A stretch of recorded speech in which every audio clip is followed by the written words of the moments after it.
Всем привет, друзья! И сегодня я к вам с очередным рецептом оладьев. И я думаю, что этот рецепт будет завершающим в этой серии оладьев и блинчиков. И на этот раз я хочу вам подарить рецепт на данный момент самых моих любимых оладьев из пшена и жирной кокосовой стружки. И они без зеленой гречки. Многие сейчас обрадуются. Давайте приступим. Но вначале, перед тем, как использовать саму стружку, давайте сделаем из нее молоко. Для кофе или какао, к примеру. К стружке добавляю теплую воду и все взбиваю в блендере.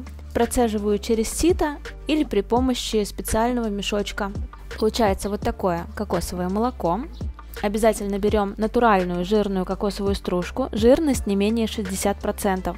Стружка должна быть крупной, поскольку если стружка очень мелкая, и даже если на упаковке написано 60% жирности, на самом деле чем мельче стружка, тем больше из нее выжато жира.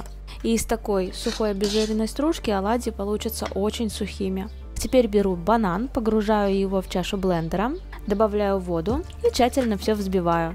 В кофемолке измельчаю пшено. Пшенку я заранее, как обычно, вымачиваю, промываю и просушиваю в дегидраторе. Грязную не использую.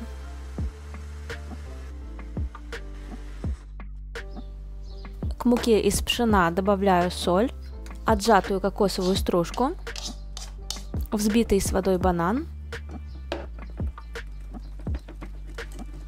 растительное масло, у меня это кокосовое,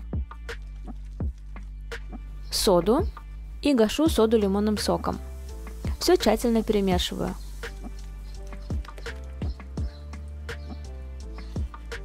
Жарю оладьи на сухой разогретой сковороде.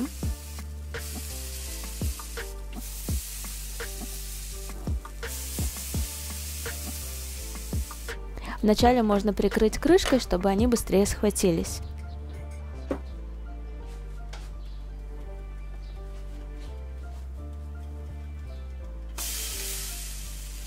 Смотрите, какие пышные оладьи получаются.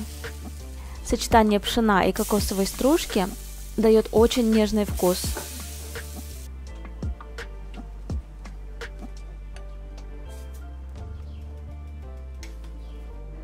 Из этого же теста можно сделать вафли. Здесь будет все зависеть от качества вашей вафельницы. У меня старая, с ней чаще всего все пригорает, поэтому я ей обычно не пользуюсь. Но вы пробуйте на ваших вафельницах, здесь все индивидуально.